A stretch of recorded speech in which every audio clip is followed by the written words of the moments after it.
आज मनीष अपनी पत्नी गरिमा का चेहरा बहुत गौर से देख रहा था, जबकि वो एक हादसे का शिकार होकर अस्पताल के बेड पर थी।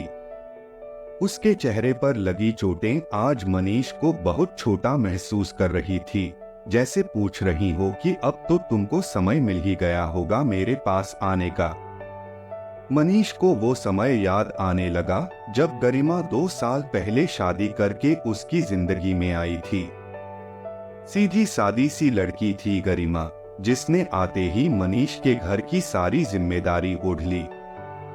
दोनों के ही माँ बाप बचपन में ही गुजर गए थे, इसलिए एक सामूहिक विवाह सम्मेलन में दोनों ने एक दूसरे को पसंद किया और विवाह हो गया।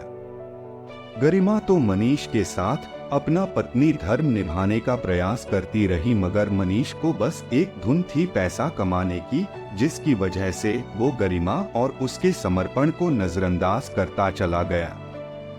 कभी अगर गरिमा ने उससे थोड़ा सा वक्त मांगा भी तो बड़ी बेरहमी से वो काम का बहाना बना लेता।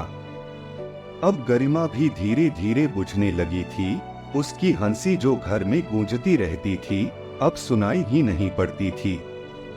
शिकवा शिकायत तो जैसे उसने करना ही बंद कर दिया था।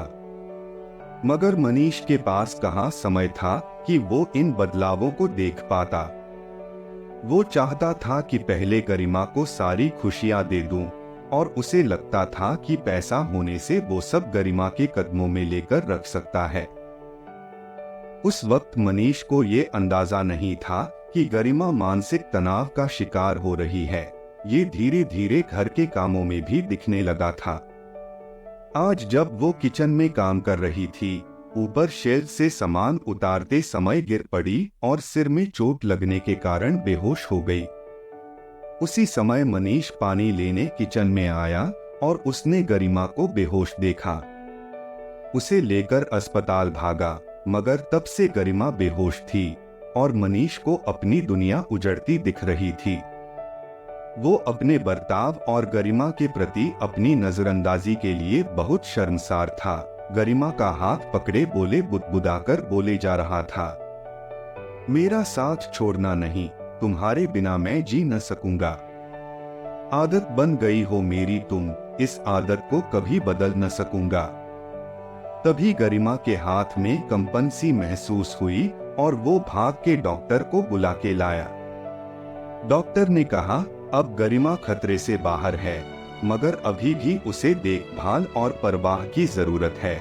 मनीष ने गरिमा से वादा किया कि अब वो उसका पूरा ख्याल रखेगा और अपने बर्ताव के लिए बहुत शर्मिंदा है।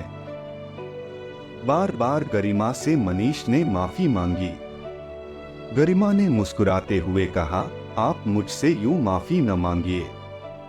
इतनी जल्दी मैं आपका पीछा नहीं छोड़ने वाली, क्योंकि बुरी आदतें इतनी आसानी से पीछा नहीं छोड़ती। और दोनों खिलखिला के हंस दिए।